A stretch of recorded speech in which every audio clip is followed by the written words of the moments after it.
Welcome to Agasya predictive technique. ఈరోజు ప్రశ్న చార్ట్లో ఒక వ్యక్తి లిటిగేషన్స్లో ఉన్న వ్యక్తి అనమాట. కోర్టు కేసులు అవి నడుస్తున్నాయి. సో అతనికి అరెస్ట్ అవుతాడా లేదా అన్నది ప్రశ్న. అయితే ఇతని జన్మజాతకం కూడా నాకు ఇచ్చారు. అయితే ఫస్ట్ అతను అడిగిన ప్రశ్న ఏంటంటే, నాకు ఇప్పుడు అర్జెంటుగా చెప్పండి, నేను రేపు ఆఫీస్కి వెళ్ళాలా వద్దా అని ఆలోచిస్తున్నాను, కేసులు అవి ఉన్నాయి, నేను అరెస్ట్ అవుతానా లేదా అన్నది నాకు ఫస్ట్ చెప్పాల్సిన ఇన్ఫర్మేషన్, నాకు తెలియాలి అని చెప్పి అతను ఎవరి బాధ వాళ్ళది, ఎవరి ఫస్ట్ ప్రయారిటీస్ వాళ్ళకు ఉంటాయి కదా.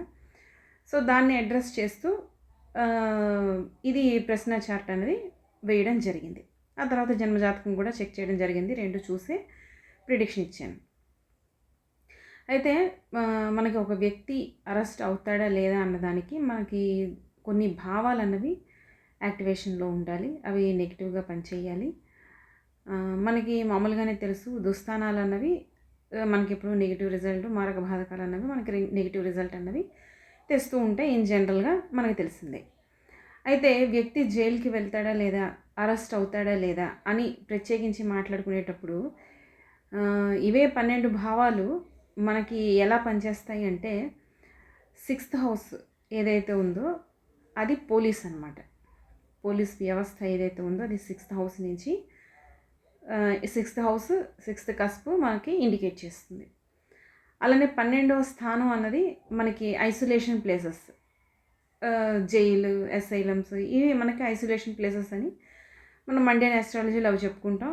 ఇక్కడ కూడా మనకు అవి పనిచేస్తాయి. వ్యక్తి జైలుకి వెళ్తాడా లేదా, 12th house 12th cusp activate అవ్వాలి.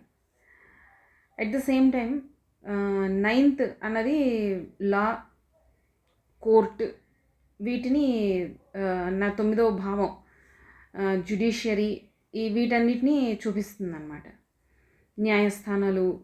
సో 9th భావం అన్నది కూడా ఇక్కడ ఎలా పనిచేస్తుందా అన్నది చూడాలి. అలానే 11th హౌస్ ఏంటవుతుందంటే 9వ భావం నుంచి 11వ భావం 3వ స్థానం అవుతుంది.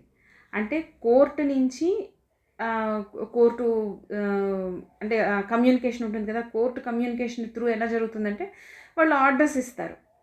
సో కోర్టు తాలూకా ఆర్డర్ అన్నది మనం 13వ భావం నుంచి చూస్తాం. అయితే అలా ఇన్ కేసు ఒక వ్యక్తి తన మీద అరెస్ట్ వారెంట్ ఉంది, కానీ వ్యక్తి పరారీలో ఉన్నాడు.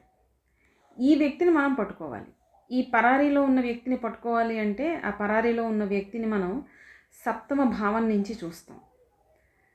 7వ భావం ఆ రన్అవే పర్సన్ని మనకి ఇండికేట్ చేస్తుంది అన్నమాట. ఇలా మనకి భావాలు అన్నవి, ఈ భావాల్ని కోర్టు కేసుల దగ్గరికి వచ్చేసరికి మనం తీసుకుంటాం. అయితే 12th కస్ప్ సబ్లార్డ్ మనకి 3వ భావాన్ని అంటే మనం ఎందుకంటే 3వ భావం ఎందుకు ఇండికేట్ చేయాలంటే అది 4th భావానికి అంటే సుఖస్థానానికి నెగేషన్ అనమాట. అది ఇండికేట్ చేయాలి. అది ఎప్పుడు ఇండికేట్ చేస్తాడో అప్పుడు సరే నీకు స్థానచలనం అన్నది ఉంది, పైగా అది 12th హౌస్ ఇండికేట్ చేస్తుంది కాబట్టి 12th హౌస్ అంటే జైల్ అండ్ అసైలమ్స్, వాటిల్లో నీకు వ్యక్తికి స్థానచలనం ఉంది అన్నది ఇండికేషన్ అనమాట. అయితే మనకి పాపగ్రహాలు ఏవైతే ఉన్నాయో, శని, రాహు, కేతువు, కుజుడు పోలీస్ ఆఫీసర్, శని బంధనం, మనకి బంధన యోగాలు, అరిష్ట యోగాలు అని చెప్పి కొన్ని యోగాస్ అన్నవి మనకి ఇటు పరాశరలో అటు మనం జన్మజాతకంలోని యూస్ చేసుకుంటాం. అలానే మేధిని జ్యోతిష్యం అంటే మండేన్ ఆస్ట్రాలజీ, దాంట్లో కూడా మనం ఈ అరిష్ట యోగాలు, బంధన యోగాల్ని యూస్ చేసుకుంటాం. ఇవి కూడా వ్యక్తి జాతకంలో వీళ్ళ బంధనం అన్నది ఎక్కడ జరుగుతుంది అన్నదాన్ని బాగా ఇండికేట్ చేస్తూ ఉంటాయి. అయితే 12వ స్థానానికి శని కానీ, కుజుడు కానీ, రాహు కానీ వీళ్ళు యాక్టివేట్ అయితే, కనెక్ట్ అయితే మటుకు ఖచ్చితంగా వాళ్ళకి ఇంప్రిజన్మెంట్, పోలీస్ కేసులు, గొడవలు ఏవో ఉన్నాయని మనం చెప్పచ్చు. ప్రశ్న చార్ట్లోనే కాదు, ఈవెన్ జన్మజాతకంలో కూడా 12వ స్థానానికి ఈ ప్లానెట్స్ తోటి కనెక్షన్ వచ్చిందంటే వ్యక్తి ఏదో ఒక కోర్టు కేసులో వాళ్ళ లైఫ్ టైంలో ఆ జాతకం ఎంత అద్భుతంగా ఉన్నా కూడా ఏదో ఒక ఏదో మ్యాలిఫిక్ అప్స్ అండ్ డౌన్స్ వస్తూనే ఉంటాయి మనకి. ఏదో ఒక టైంలో వ్యక్తి జైలు, కోర్టు కేసులు వీటన్నిటితోటి ఇబ్బంది పడతాడు అన్న విషయాన్ని మనకు చెప్తాయి. అయితే ఇప్పుడు 12th కస్ప్ సబ్లాడ్ని ఐడెంటిఫై చేసి ఆ సబ్లాడ్ ఏం చెప్తున్నాడు, ఏ హౌసెస్ని ఇండికేట్ చేస్తున్నాడు అన్నది మనం ఫస్ట్ చూడాల్సిన పాయింట్ అన్నమాట. అయితే ఇంకొన్ని పాయింట్స్ ఇక్కడ చూస్తే 6th హౌస్ కాన్ఫ్లిక్ట్స్, గొడవలు, దెబ్బలాట్లు, అసలు వ్యక్తి జన్మజాతకంలో ఈ గొడవల జోలికి వెళ్తాడా లేదా, ఈ దెబ్బలాట్లు అనేవి జరుగుతాయా లేదా, ఈ విషయాన్ని మనకి 6th హౌస్ పోలీసులు, అష్టమ స్థానం మళ్ళీ లిటిగేషన్ కింద వస్తుంది, చీటింగ్ కింద వస్తుంది. 6th హౌస్ కూడా చీటింగ్ అవుతుంది. అయితే అష్టమ స్థానంలో కొన్నిసార్లు ఏంటంటే వ్యక్తి మోసపోతాడా లేదా వ్యక్తి ఇతరుల చేత మోసపోతాడా, ఇది లగ్నానికి ఉండే కనెక్షన్స్, మ్యాలిఫిక్ ప్లానెట్స్, వీటన్నిటి ద్వారా 6th హౌస్ 8th హౌస్ దానివల్ల మనకి తెలుస్తుంది అనమాట ఎవరు మోసపోతారు, ఎవరి చేతుల్లో ఎవరు మోసపోతారు అన్నది. అలానే 12వ స్థానం వచ్చేసరికి ఐసోలేషన్ ప్లేసెస్, అదే దూరమైన ఇంటి నుంచి దూరమైన ప్రదేశం, ఈ ప్లేసెస్లో ఇది ఎలా పనిచేస్తుందండి. మార్స్ మళ్ళీ మనకి పోలీస్ ఫోర్స్ వీటన్నిటిని కుజుడు ఇండికేట్ చేస్తాడు. కుజుడు స్ట్రాంగ్గా పనిచేస్తున్నాడు అంటే వాళ్ళు జైల్లో ఖైదీలైనా అవ్వచ్చు లేదా జైలర్ అయినా అవ్వచ్చు పోలీస్ డిపార్ట్మెంట్లో. సో 2 రకాలుగా కుజుడు పనిచేస్తూ ఉంటాడు అనమాట. మన జన్మజాతకం చాలా జాగ్రత్తగా చదవాలి. అయితే అరెస్ట్ అవుతాడా లేదా అన్న భావాన్ని మనం ఐడెంటిఫై చేయాలి అంటే ఫస్ట్ లగ్నం దెబ్బతిందా లేదా, 6, 8, 12 స్థానాలు ఏం చెప్తున్నాయి, ప్రత్యేకించి 12వ స్థానం ఏం చెప్తోంది, జైలు, అరెస్ట్, ఈ అరెస్ట్ వారెంట్ అన్నది ఎలా జరుగుతుంది, ఏమిటి, ఇదంతా అనమాట. ఈ క్యాలిక్యులేషన్ అంతా మనం చూస్తాం. అయితే మనకి ఈ క్యాలిక్యులేషన్స్ అన్నీ మనకి దొరుకుతాయి. మనకి కేపీ 6 ఇయర్స్లో కూడా మనకి ఈ రూల్స్ ఉన్నాయి. అలానే కనకభూషణయ్య గారిది కేపీ ఆర్టికల్స్ చాలా ఉన్నాయి, మీకు ఇంటర్నెట్లో వెతికితే దొరుకుతాయి. 5-6 వేల పేజీలు ఉంటాయి. చాలా ఓపిక్గా కూర్చొని అవన్నీ చదువుకోండి, అవన్నీ పనికొస్తాయి మనకి. తర్వాత అయితే వాటిల్లో మనకి ఇచ్చిన రూల్స్ అన్నమాట. అయితే 6th హౌస్ పోలీస్ తాలూకా సెల్ఫ్ ఎఫర్ట్, అంటే పారిపోయిన వ్యక్తినో లేకపోతే ఎక్కడో కలుగులో దాక్కున్న వ్యక్తిని బయటికి తీసుకుని రావడానికి ఈ పోలీసుల తాలూకా సెల్ఫ్ ఎఫర్ట్ అన్నది లాభస్థానం 11వ స్థానంతో ఎలా ఫస్ట్ హౌస్ సెల్ఫ్ ఎఫర్ట్స్, పోలీసులు ప్లస్ 11వ స్థానం లాభస్థానం, వీటన్నిటికీ కనెక్షన్ ఉంటే ఈ పారిపోయిన వ్యక్తిని పోలీసులు వెతికి పట్టుకుంటారనమాట. ఇదే మనకి కొన్నిసార్లు ఏమవుతుందంటే జాతకుడు మన దగ్గరకు వచ్చి ప్రశ్న అడిగేటప్పుడు నేను పలానా వాడి మీద కేసు వేసాను, నేను గెలుస్తానా వాడు గెలుస్తాడా, ప్రశ్నలు ఇలా ఉంటాయి. ఇంకొకటి ఏంటంటే ఇన్ కేసు నాకు అరెస్ట్ వారెంట్ అంటే అరెస్ట్ వారెంట్ వచ్చేస్తుంది, ఇన్ కేసు నేను అరెస్ట్ అవుతానా లేదా, నా మీద అరెస్ట్ వారెంట్ చెయ్యాలి అని అవతల వాళ్ళు ఇది చేస్తున్నారు, నేను అరెస్ట్ అవుతానా లేదా అన్నది ఇప్పుడు ఈరోజు మనం చూడబోయే ప్రశ్న. అయితే ఈ బంధనాలు తర్వాత 7వ స్థానం ఎవరైతే ఉంటారో, ఇప్పుడు ఒక వ్యక్తి వచ్చాడు, నేను పక్కవాడి మీద కేసు వేశాను, నేను గెలుస్తానా వాడికి గెలుస్తాడా అని ప్రశ్న అడిగినప్పుడు ఆ అవతల వ్యక్తి ఎవరైతే ఉంటారో ఆ వ్యక్తి 7వ స్థానం అవుతుంది. మనం లగ్నం నుంచి వ్యక్తి గెలుస్తాడా లేదా ఫుల్ఫిల్మెంట్ ఆఫ్ డిజైర్ చూసేస్తాం, కానీ 7వ భావం నుంచి కూడా అదే టైంలో చూడాలి. ఎందుకంటే 7వ భావం నుంచి స్ట్రాంగ్ ప్లానెటరీ కనెక్షన్ ఉందంటే వీళ్ళు ఎంత పకడ్బందీ కేసు వేసినా కూడా వాళ్ళు తప్పించుకుంటారు. 7వ స్థానాన్ని కూడా, అంటే ఇద్దరిని పర్సన్ ప్లస్ అపోనెంట్ వీళ్ళిద్దరి బలాబలాలు మనం చార్ట్ నుంచి చూడాలి. లగ్నం నుంచి 7వ స్థానం నుంచి, 7వ ఆపోజిట్ పర్సన్, వాడికి అక్కడ 5th హౌస్ అంటే మనకి లగ్న స్థానం నుంచి 5వ స్థానం యాక్టివేట్ అవుతుంది అనుకోండి.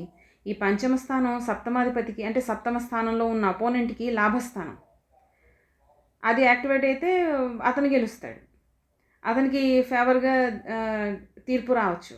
అలానే 10వ స్థానం మనకి దశమ స్థానం యాక్టివేట్ అవుతుంది అనుకోండి, 7వ స్థానానికి అది 4th హౌస్ అవుతుంది. 4th హౌస్ అంటే వాళ్ళకి అది సుఖస్థానం, ఇల్లు, వాళ్ళు వెనక్కి వచ్చేస్తారు అని మనం గట్టిగా చెప్పచ్చు. 4th హౌస్ యాక్టివేట్ అవుతుంది అంటే మనకి ప్రశ్న అడిగే వ్యక్తి అడిగే ప్రశ్నని బట్టి మనం ఏ భావాలు చూడాలి అన్నది మనం క్యాలిక్యులేట్ చేసుకోవాలి. సో ఇలా ఉంటుందన్నమాట. దశభుక్తులు ఇన్ కేస్ అరెస్ట్ జరుగుతుంది అని మనకు కన్ఫర్మేషన్ వచ్చింది అంటే ఏ టైంలో జరుగుతుంది అన్నది మళ్ళీ మనం దశభుక్తుల దగ్గరికి వెళ్ళి దాన్ని ఐడెంటిఫై చేయాలి. అయితే ఇక్కడ బంధనాల దగ్గరికి వచ్చేసరికి మనకి బంధనాలు అంటే రకరకాల పుస్తకాల్లో మనకి రకరకాల ఎబ్రివేషన్స్ అవి దొరుకుతూ ఉంటాయి.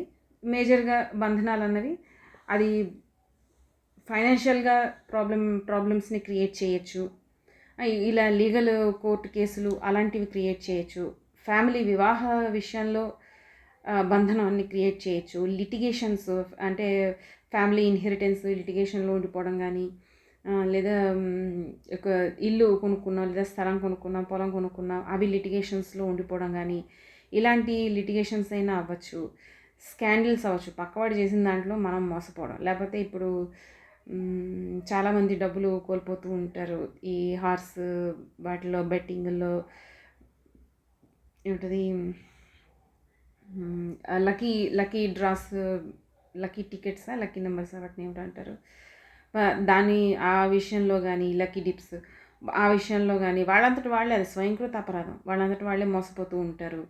ఇలాంటివి జరుగుతూ ఉంటాయి. అయితే ఈ బంధన యోగాలు అనేవి మేజర్గా మనకి ఏంటి, శని, కుజుడు, రాహువు, కేతువు.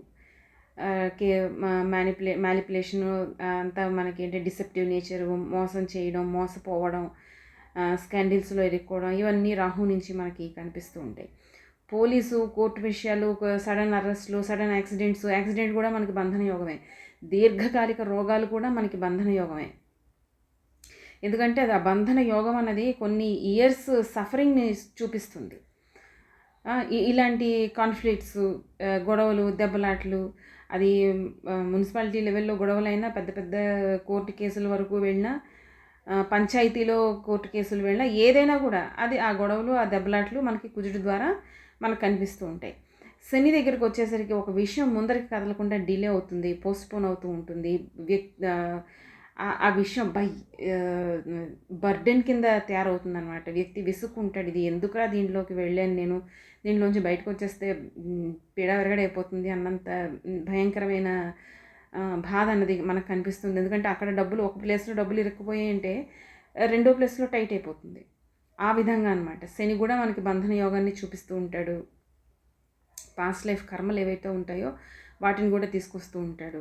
కేతు దగ్గరికి వచ్చేసరికి ఐసోలేషన్లో కేతు పెట్టేస్తుంది. మానసికంగా ఐసోలేషన్ అవ్వచ్చు, శారీరకంగా ఐసోలేషన్ అవ్వచ్చు, దేంట్లో అయినా. అలానే ఈ కేతువు కూడా మనకి పాస్ట్ లైఫ్ కర్మ ఏదైతే ఉందో ఆ మిగిలిపోయిన కర్మని దాన్ని మనల్ని వదిలించుకోవాలి, ఎట్టి పరిస్థితుల్లోనే వదిలించుకోవాలి, తప్పదు. దానికి ఇంకా సొల్యూషన్ లేదు, పరిహారం లేదు. ఇలాంటివన్నీ తీసుకొచ్చి పెడుతూ ఉంటారన్నమాట వీళ్ళు. జనరల్గా బంధన యోగాలు అన్నవి అంటే ఇప్పుడు టాపిక్ వచ్చింది కాబట్టి మీకు ఎక్స్ప్లెయిన్ చేస్తున్నాను. వీటిని కూడా మనం భావాలను చూడాలి. ఏ భావాల్లో అది ఎలా యాక్టివేట్ అవుతుందా అన్న విషయాన్ని చూడాలి. ఇవి ఉన్న ప్లేసెస్ కానీ, ఇవి యాస్పెక్ట్ చేస్తున్న ప్లేసెస్లో కానీ వాటిని డిస్టర్బ్ చేస్తూ ఉంటాయి. కంజంక్షన్లో ఉన్న పిఏసి అని మనం అనుకుంటాం కదా, పొజిషను, యాస్పెక్ట్, కంజంక్షను. పొజిషన్లో భావాల్ని దెబ్బతీస్తూ ఉంటాయి. యాస్పెక్ట్ చేస్తున్న గ్రహాలని భావాల్ని దెబ్బతీస్తూ ఉంటాయి. కంజంక్షన్లో ఉన్న వాటిని కూడా బాగా ఇన్ఫ్లుయెన్స్ చేసి బాగా దెబ్బతీస్తూ ఉంటాయి. అది చిన్న బంధనమైనా అయి ఉండొచ్చు, దీర్ఘకాలిక బంధనమైనా అయి ఉండొచ్చు. మనిషికి ఆ వ్యవహారం వలనో, ఆ విషయం వలనో, లేకపోతే ఆ రిలేషన్షిప్ వలనో ఆ బాండేజ్ ఏదైతే ఉంటుందో ఆ కార్మిక్ బాండేజ్ అనేది ఒక బర్డెన్లా తయారవుతుంది అన్నమాట. సో ఇక్కడికి వచ్చేసరికి వ్యక్తి అరెస్ట్ అవుతాడా లేదా అన్నది స్వయంగా అతను అడిగిన ప్రశ్న. సో మనం దీన్ని ఎలా కన్ఫర్మ్ చేసుకుంటాం? ఎప్పట్లాగే మైండ్, చంద్రుడు, అతని పరిస్థితి ఏదైతే ఉందో అలాగో చంద్రుడు ఫాస్ట్ మూవింగ్ ప్లానెట్ కాబట్టి మనకి చంద్రుడినే మనం ఎప్పుడూ చూడాలి ప్రశ్నని కన్ఫర్మ్ చేసుకోవడానికి. అలానే ఇంకొక ఫాస్ట్గా మూవ్ అయ్యేది, యాక్యురేట్గా రిజల్ట్ ఇచ్చేది లగ్న సబ్లడ్. చంద్రుడు, లగ్న సబ్లడ్, ఈ రెండు మనకి మ్యాక్సిమం కనెక్ట్ అయిపోతే రెండిట్లో ఒకటి కనెక్ట్ అయినా సరిపోతుంది. అయితే ఇప్పుడు చంద్రుడి దగ్గరికి వచ్చేసరికి చూడండి, చంద్రుడు 3rd హౌస్ లార్డ్ అయ్యాడు. అంటే కోర్టు కేసుల మీద ఈయన కోర్టు వెనక ముందర తిరుగుతున్నాడు, అది అర్థమవుతుంది. అలానే ఎక్కడున్నాడు, మెర్కురీ స్టార్లో ఉన్నాడు, శని సబ్లో ఉన్నాడు, వీళ్ళందరూ లాభస్థానంలో ఉన్నారు. అక్కడే కుజుడు కూడా ఉన్నాడు. కుజుడు అంటే 7th అండ్ 12th లార్డ్. అక్కడే కుజుడు కూడా ఉన్నాడు. ఇదంతా మనకి బంధన యోగం అనమాట. లాభస్థానంలో జరుగుతున్నా కూడా ఇది బంధన యోగం. అంటే వ్యక్తి బంధనాల్లో ఉన్నాడు. వాడి పరిస్థితి ఏదైతే ఉందో చంద్రుడు చక్కగా మనకి చూపిస్తున్నాడు. ఇక్కడ ఈ బంధన యోగాన్ని చూపిస్తున్నాడు. అలానే కుజుడు లగ్న కస్పు సబ్లాడు కుజుడయ్యాడు. కుజుడు కూడా మనకి ఏం చెప్తున్నాడు, ఇతను సప్తమానికి వ్యయానికి అధిపతి అయ్యి ఇతను కూడా శని పక్కనే బంధన యోగంలో ఇరుక్కున్నాడు. శని చంద్రుడితోటి కలిసి మార్స్ తోటి కలిసి వ్యక్తి విపరీతమైన మానసిక టెన్షన్ ఏదైతే ఉందో అది మనకి ఇక్కడ కనిపిస్తుంది. చాలా బాధపడుతున్నాడు. ఆ వ్యక్తి అతని మాటల్లో చెప్పడం జరిగింది. ఎందుకంటే అతని జన్మజాతకం చూడడానికన్నా ముందరే నాకు ఈ ప్రశ్నకి ఆన్సర్ చెప్పండి అని అడిగారు అనమాట. దాన్ని బట్టే మనకి అర్థమవుతుంది వ్యక్తి ఎంత టెన్షన్ పడుతున్నాడు అన్నది. మనకి ఇక్కడ చార్ట్లో కూడా ఇదే విషయం కనిపిస్తుంది. చంద్రుడు అదే సూచిస్తున్నాడు. మన వ్యక్తి అయితే బంధనంలో ఉన్నాడు, ఇరుక్కున్నాడు, టెన్షన్ పడుతున్నాడు. ఇవన్నీ మనకి చార్ట్లో కనిపిస్తున్నాయి.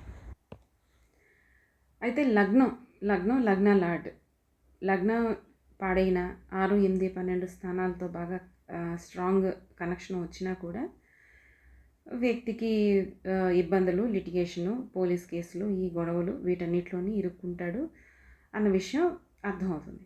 అయితే ఇక్కడ లగ్నంకి వచ్చేసరికి లగ్నం వృషభ రాశిలో పడింది. లగ్నం లాంటి శుక్రుడు 12వ స్థానంలో ఉన్నాడు. అంటే వ్యక్తి మీద ఆల్రెడీ కోర్టు కేసులు అన్నవి నడుస్తున్నాయి. కోర్టు కేసుల మీద గత 6 నెలల బట్టి తిరుగుతున్నాడు.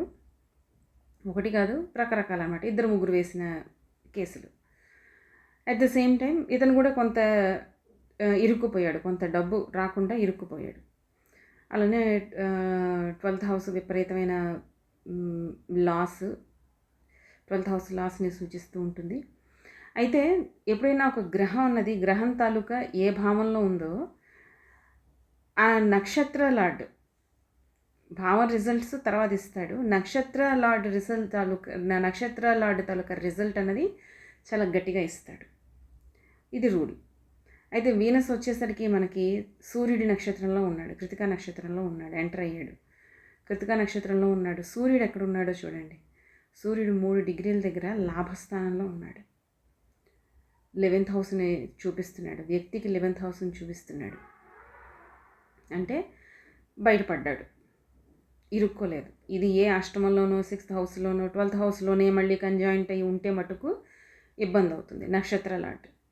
కానీ లాభస్థానాన్ని చూపిస్తున్నాడు. అక్కడ స్ట్రాంగ్గా ఉన్నాడు. సూర్యుడికి అది ఉచ్చస్థానం, స్ట్రాంగ్గా ఉన్నాడు. బేసిక్గా 12th హౌస్ కస్పు డిగ్రీస్కి కూడా చాలా దూరంగా ఉన్నాడు. అది లాభస్థానం కిందే మనం తీసుకుంటాం సూర్యుడి తాలూకా పొజిషన్.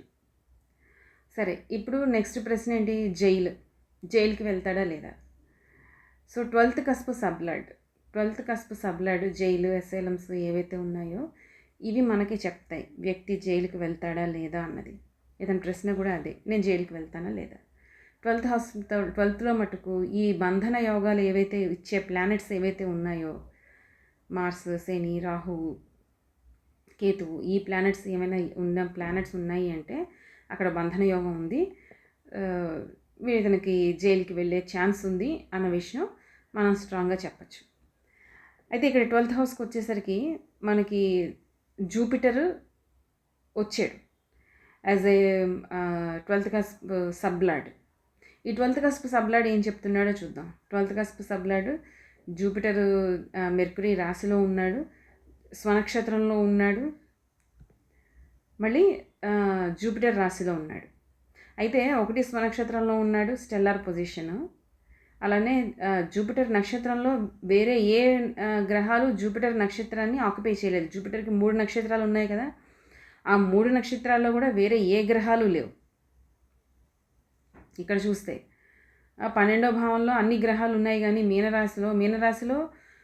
మీనరాశిలో కూడా జూపిటర్కి స్టార్ ఉంది, కానీ అక్కడ ఎవరు ఆ స్టార్ని ఆక్యుపై చేయలేదు.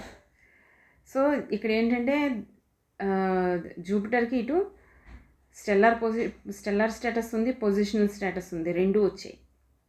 అయితే జూపిటర్ ఏం చెప్తున్నాడో చూద్దాం. జూపిటర్ మీనరాశిలో ఉన్నాడు, స్వనక్షత్ర స్థితి, సొంత నక్షత్రంలో ఉన్నాడు. అంటే సెకండ్ హౌస్లో ఉన్నాడు కాబట్టి సెకండ్ హౌస్ రిజల్ట్స్ బాగా ఇస్తాడు. వేరే ఏ ప్లానెట్ జూపిటర్ నక్షత్రంలో లేదు. ఉంటే జూపిటర్ రిజల్ట్స్ కొంచెం డైల్యూట్ అవుతాయి. కానీ లేవు కాబట్టి అక్కడ పొజిషన్ స్టేటస్లో ఉన్నాడు. శని సబ్లో ఉన్నాడు. శని కూడా ఎక్కడున్నాడు? లాభస్థానంలో ఉన్నాడు. మనకి ఇక్కడ ఏంటంటే వ్యక్తి జూపిటర్ శుభగ్రహం అవడం, సబ్లాడ్ శుభగ్రహం అవడం వల్ల, ఇదే సబ్లాడ్ కుజు వస్తే పోలీస్ కేసులు, గొడవలు, దెబ్బలాటలు అంటాం. శని వచ్చినా, రాహు వచ్చినా, కేతు వచ్చినా ఇంప్రిజన్మెంట్ మనం చెప్పుకుంటాం. కానీ ఇక్కడ వచ్చింది జూపిటర్ వచ్చాడు. జూపిటర్ లాభాధిపతి అయ్యాడు, శుభగ్రహం అయ్యాడు, అష్టమాధిపతి అయ్యాడు, లాభాధిపతి అయ్యాడు. కానీ ఉన్న స్థానం సెకండ్ హౌస్లో ఉన్నాడు అంటే ఫ్యామిలీతోటే వ్యక్తి ఉంటాడు అన్న విషయాన్ని ఇక్కడ కన్ఫర్మ్ అవుతుంది మనకి. అయితే కానీ ఓకే, ఇప్పుడు ఇంప్రిజన్మెంట్ అన్నది లేదు అన్నది ఈ వ్యక్తి ప్రస్తుతానికి జైలుకి వెళ్ళాడు అన్న విషయం మనకు అర్థమైంది. ఇదే విషయాన్ని మనం దశాభుక్తుల్లో చూసినా కూడా మనకేంటంటే మెర్కురీ దశ జూపిటర్ భుక్తి ఆ రెండే వచ్చాయి. మెర్కురీ దశ, జూపిటర్ భుక్తి. కానీ రాహు అన్నవాడు అంతర్లో ఉన్నాడనమాట. అలానే రాహువు సిక్స్త్ హౌస్కి సబ్లాడ్ అయ్యాడు, దశమ స్థానంలో ఉన్నాడు. రాహు కూడా స్వనక్షత్ర స్థితి, దశమ స్థానంలో ఉన్నాడు. సో దానివల్ల ఏంటంటే వ్యక్తి ఈ పోలీసుల చుట్టూ తిరగడాలు, ఈ కోర్టు కేసుల చుట్టూ తిరగడాలు ఇవన్నీ జరుగుతాయి అన్న విషయం మనకు కనిపిస్తోంది. సో ఈ ప్రశ్న జాతకం వరకు ఇతనికి ఇప్పుడు ప్రస్తుతానికి జైలుకు వెళ్ళే యోగం లేదు అన్న విషయం మనకు అర్థమవుతుంది. అయితే కానీ వ్యక్తి ప్రాబ్లమాటిక్గానే ఉంది, సిచ్యువేషన్ ప్రాబ్లమ్స్లో ఉన్నాడు. అయితే ఇప్పుడు ఏంటి, జన్మజాతకం తీసుకోవాలి. జన్మజాతకం తీసుకుంటే మనకి ఫుల్ పిక్చర్ అనేది కనిపిస్తుంది. ఇది ప్రశ్నలో మనం వచ్చిన కన్క్లూజన్. సో ఈ విషయం చెప్పగానే జాతకుడు అడిగిన నెక్స్ట్ ప్రశ్న ఏంటంటే, అయితే ఈ కోర్టు కేసులు అవి వీటన్నీ నాకు ఎన్నాళ్ళు పడుతుంది, ఇవన్నీ క్లియర్ అవ్వడానికి నాకు ఎన్నాళ్ళు పడుతుంది? ఇది అతను సెకండ్ క్వశ్చన్ అనమాట. సో జన్మజాతకానికి వెళ్ళి జన్మజాతకంలో చెక్ చేస్తే అక్కడ కూడా అతనికి రాహు భుక్తి అన్నది నడుస్తుంది, రాహు అంతరం నడుస్తుంది. దానివల్ల ఏంటంటే వ్యక్తికి సెప్టెంబర్ నవంబర్ వరకు 10-11-2026 వరకు ఇతనికి కోర్టు కేసులు అన్నీ, ఈ ప్రాబ్లమ్స్ అన్నీ ఉంటాయి, జరుగుతూనే ఉంటాయి అన్న రిజల్ట్ అతనికి చెప్పడం జరిగింది. అక్కడ కూడా మాలిఫిక్ ఇన్ఫ్లుయెన్స్, మళ్ళీ రాహు 12వ స్థానానికి కనెక్ట్ అవ్వడం, మళ్ళీ 6వ స్థానానికి కనెక్ట్ అవ్వడం, ఇలాంటి కనెక్షన్స్ అన్నీ రావడం వల్ల పోలీసుల చుట్టూ వీటి చుట్టూ తిరగడం జరుగుతుంది. దీని ద్వారా ఆల్రెడీ మనీకి సంబంధించిన డెడికేషన్లోనే అతను ఇరుక్కోవడం జరిగింది, మోసపోవడం జరిగింది. అలానే మళ్ళీ ఆ డబ్బులు ఖర్చు పెట్టుకుంటూ ఈ లాయర్ల చుట్టూ తిరగడం అన్నది జరుగుతుంది. ఇదంతా మనకి నవంబర్ వరకు కంటిన్యూ అవుతుంది జన్మజాతకంలో అన్నది అతనికి చెప్పడం జరిగింది. అయితే తర్వాత క్వశ్చన్, ఎప్పుడు అంటే గుడ్ డేస్ అన్నవి ఎప్పుడు వస్తాయి, మంచి రోజులు అన్నవి ఎప్పుడు వస్తాయి? అది కూడా అతనికి జన్మజాతకంలోనే దశాభుక్తుల్ని చూసుకొని మనం ఇటు పరాశరలోని అటు వెస్ట్రన్ ఆస్ట్రాలజీలో రెండిట్లో కూడా చెక్ చేస్తూ అతనికి ఎప్పుడు పాజిటివ్ టైం అన్నది ఎప్పుడు జరుగుతుందా అన్నది చెప్పడం జరిగింది. సో మనకి దగ్గర ప్రశ్న చార్ట్ ఉన్నా కూడా మనం జన్మజాతకం తీసుకొని జన్మజాతకాన్ని నుంచి అంటే ఒక ప్రశ్న అన్నది మనం ఒక ప్రశ్న ఒక ఆన్సర్ వచ్చేస్తుంది. కానీ మన దగ్గరకు వచ్చే క్లయింట్ ఒక ప్రశ్నతో వాళ్ళు ఆగరు కదా, వాళ్ళకి మల్టిపుల్ క్వశ్చన్స్ ఉంటాయి. సేమ్ సిచ్యువేషన్ సబ్జెక్ట్ అదే అయినా కూడా మల్టిపుల్ క్వశ్చన్స్ ఉంటాయి. అన్నీ అయిపోయిన తర్వాత ఫైనల్గా మేడం ఇంకొక క్వశ్చన్ మేడం అంటారు. కాబట్టి మనకి ప్రశ్న చార్ట్ వేసినా కూడా జన్మజాతకాన్ని ఎప్పుడూ పక్కన పెట్టుకోవాలి. జన్మజాతకం మనకి చాలా ఇంపార్టెంట్. పక్కన ప్రశ్న మనం ఆ టైంకి ఆ సందర్భానికి ఆ ఒక్క ప్రశ్నకి మనం ప్రశ్నను తీసుకొని చూస్తాం కాబట్టి ప్రశ్నలో రిజల్ట్ వస్తుంది, మనకి ఖచ్చితంగా రిజల్ట్ మనకు కనిపిస్తుంది. 100% మనం ప్రశ్నను బిలీవ్ చేయొచ్చు. నేను బిలీవ్ చేస్తాను. ఇక్కడ నేను హొరారీ నెంబర్ అది తీసుకోలేదు. యూజువల్గా నేను హొరారీ నెంబర్ అనేది తీసుకోను, ఎందుకంటే హొరారీ నెంబర్ తీసుకున్నా తీసుకోకపోయినా కూడా మనకి అదే రిజల్ట్ వస్తుంది. చంద్రుడు దాన్నే చూపిస్తాడు, చాలా స్ట్రాంగ్గా చూపిస్తాడు. కాబట్టి మనకి హొరారీ ప్రశ్న అవసరం లేదు. కానీ ప్రశ్నలో అయినా కూడా, హొరారీ ప్రశ్నలో అయినా కూడా నెంబర్ తీసుకొని వేసినా, నెంబర్ తీసుకోకుండా వేసినా కూడా సేమ్ రూల్స్, కేపీ రూల్స్ అవే అప్లై అవుతాయి, ఏమీ మారవు. ఆ హొరారీ నెంబర్ ఎక్కడ మనకి పనిచేస్తుంది అంటే, మనకి ఫోన్లో, అంటే ఈ పూర్వకాలం అయితే ఫోన్స్, అప్పుడు కృష్ణమూర్తి గారి పద్ధతిలో ఫోన్స్ ఉండేవి.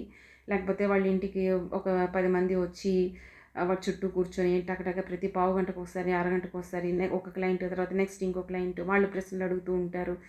ఈ ఒకే గంటలో మనకి 2, 3 ప్రశ్నలు వచ్చే సందర్భాలు ఉంటాయి.